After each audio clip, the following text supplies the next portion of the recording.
Hi everyone, in this guide we will talk about builds and runes for Draven, how to play Draven in position in early 2v2s and later teamfights, and at the end of the video we are gonna talk about tips and tricks and mechanics for Draven.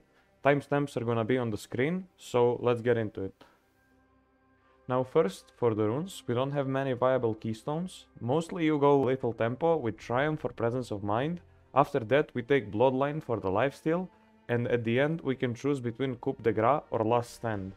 In Domination Tree, we take Taste of Blood for better trades, or Eyeball Collection for snowball potential and bonus damage early, and after each one of those, we take Treasure Hunter just for extra early items and a bit more snowball potential, because Draven is really early game focused. Now for the builds, we have a couple of paths we can take. There is the most common build for this season, which is Essence River, Infinity Edge, into Shield Bow or Kraken, depending on the enemy team. And then you build like Lord Dominic's or Bloodthirster, depending on the whole situation of the game. Then there's another build that's a bit older, but I like using it mostly, which is Kraken Slayer into Infinity Edge. Then after that you build the Lord Dominic's or Bloodthirster, one after the other. The first build is good because Essence River has been buffed for 10 damage, and it gives you the ability to spam W and to have a lot of mana all the time. And Infinity Edge as the second item makes you really strong at 2 items. Then after that is just standard items for Draven as usual. The second build is something that I prefer more. It has more attack speed and a bit less damage per auto early in the game. So Kraken passive makes up for the damage regardless. You may have mana problems if you don't manage your axes properly, but if you improve your axe management a bit, it should not be a problem. So now, for the positioning in early game, you should be aggressive as much as possible, but watch out so you don't put yourself into a brief 1v2 situation, cause even though your champ is strong early, it can't beat 2 people by itself. Slow push the wave, poke the enemy, and then try to dive them. Even if you or your support die, it's gonna be worth for you just cause of your passive. Ward the river if your support doesn't on the third minion wave, and expect a party on bot lane cause you're Draven, and it's gonna be like that most of your games. Stop crying about being camped and play the game properly. If an enemy jungler appears, see and try to turn the situation in your favor. It's gonna work more than you think, and here are some examples. Here Echo ganks and I just wanna stay behind my support and keep hitting while they are in my minion wave, and we managed to turn it around and kill all 3 of them. Minions are pretty useful, so when you are one of the strongest early game champions, you can manage to win 2v3 with a minion wave that's decently big. You saw it in the video with Echo here, but here's another example with Graves.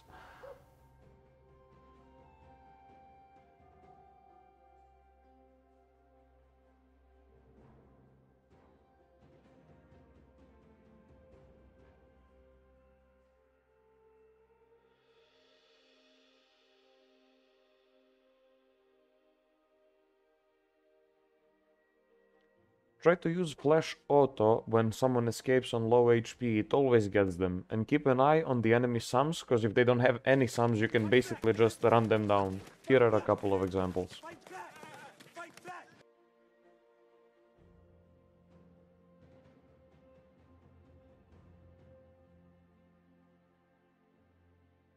So now, later teamfights. You should know what are the threats and stay away from them until they use their main ability or are not in range to hit it. And just keep autoing the closest target, which is like the most reliable way to deal consistent damage, and just shred through the enemy team if you've been farming correctly and had enough early game lead. Here, in this example, Malphite is a big threat, so I keep my distance, and then after he moves, I just flash and kill everyone left behind him. You see how I didn't see he used an ult, or if he used it, and then I just waited for him to move away, just to be sure, so I can move in and kill everyone that's left behind. In this example, you can see how my team started fighting, but I was waiting for Galio to use taunt and dash, and then I came in, just cause I knew they don't have a way of getting to me.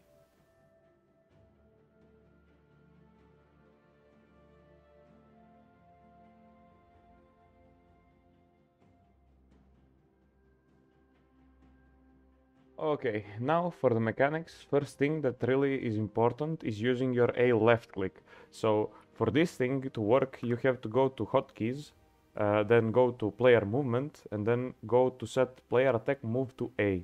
Now, this is, in my opinion, superior because it shows you the range, and then when you click A left click somewhere near them, it's gonna auto attack them either way, even though you didn't click on them. You can do this the other way too, player attack move click, which is this. Basically, you don't have to press a left click, but I think this one is better just because it shows you the range at which you are gonna attack. So you already know how far you are from hitting your auto attack and how you should zone the enemy. Now, the second thing I want to talk about is your S key use. Basically, when you throw the X at someone, you press X to catch it. I mean S to catch it. And you should use that a lot because you are faster just by doing this than if you kept going forward. So if you catch an X and then you use your W, you're gonna be faster than just going straight forward and missing an X. Now, the second thing I want to talk about is using your attack champions only. Now, to put this is on your tilde key, which is next to number 1, and you can set it to trigger, I mean to toggle, just by going into game settings and then go scroll down, and you're gonna see this treat target champions only as a toggle. Basically, that's so you don't click on the minions that are gonna be around the target. You use this mostly for the tower dives, so you don't click accidentally on the tower, and you can click the champion if he is behind the tower, and you don't click accidentally on a minion. So that's really important for the tower dives, and you don't use a left click when you tower dive, you just have to click right click. Now, basic access mechanics is where you're looking after you throw an auto attack. That's the way your X is gonna go. So now, if I throw an X and look to upwards, it's gonna go up. And if I throw an X and I look down, it's gonna go down. It's always like that. If I go look backwards, it's gonna drop behind me, and if I go forwards, it's gonna drop in front of me. If you are going to like chase them, you have to throw it in front of you and just keep going forward. Just remember to stop and use your W after, like this. Some things you can do, which is like a tip for W, you can throw your X, use W, and then when your X lands, you can use it one more time, which is really, really strong because you get consistent movement speed and consistent bonus attack speed. So it's really useful for chasing enemies in the lane. Basically, you can farm and the enemy can be here. So you do this. That can be useful for chasing the enemies down the lane, which can be done like this. And then you get double W. Basically, you can run for them on a long distances pretty quickly, and they are not gonna expect it. Now, tips for Q. There's not a lot of tips for Q. Basically, just where you're looking after an auto attack, that's where X is gonna fall. So keep that in mind. But minion pathing can mess with this. Basically, if you attack someone and minion pathing turns your character the other way, the X is gonna go the other way even though you clicked somewhere else. For example, if you click here and your character turns like this to face that direction around the minion, it's gonna the X is gonna fall here. So it's where your character faces, not where you click. Most of the time it's gonna be where you click, but if there's minions, that can mess you up. Now for the W, the basic tips is like the one I gave here. Using your S key and resetting your W just before you step on your X, basically like this. And you have double W to chase the enemy. Now keep in mind your W gives you the ghosting effect. So you see Draven becomes ghosted, gains 70% movement speed, blah, blah, blah, blah. You can go through minions with it. So people won't expect you to come as fast as you can come. Because, when you use your W, you can go through the units. And you can use that to poke in lane, because like when there's a lot of minions in front of you, you can just press W, run to your enemy through the minions, attack them, and just go back. And they are not gonna expect it because they think you can't get as fast to them. Just unconsciously, they don't have to think it like directly. Now, the third part is the most important one. It's your E. You should really be careful about using your E and when to use it. It can be used for multiple reasons. To cancel the engage, to engage on someone, to keep people at distance and just keep kiting them. It can be used in a lot of ways. but most important ones are to use it to cancel an engage from an assassin, for example, and to chase someone. Now, for the first purpose is the one thing you have to understand, basically. When you throw your E, this bar here appears, which is like your E wind up.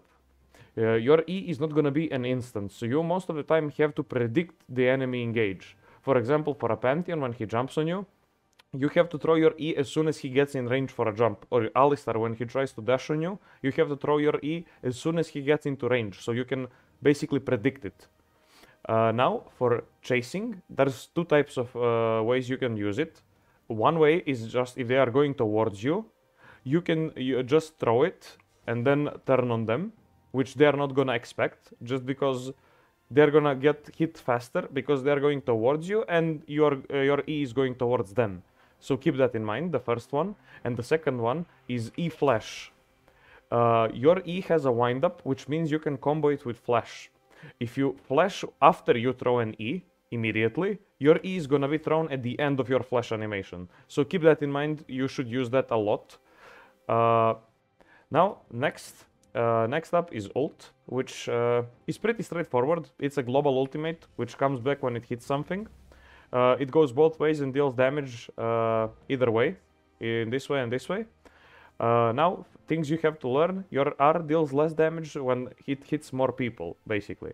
And even though it behaves like that, you should hit as much people as you can in a team fight. So, when you use your R in a team fight, you should hit as much people as possible. But if you use your R on one target, the thing you can do, like this, basically. So that needs practice, and you can try to do it by watching the map, because when your R gets in the range, in the circle of the enemy on the map, that's where you should press your R back. So it basically stops on them and comes back immediately, so they can't avoid the damage. If you are too close, you won't be able to do it, because your R has a timer when it can't come back, so it's gonna still keep going forward. So, like, if you want to snipe someone, and someone is in front of you, if your target is pretty close like this, you can still hit them. You see? So, keep that in mind and use it in your games wisely. Now, flash R.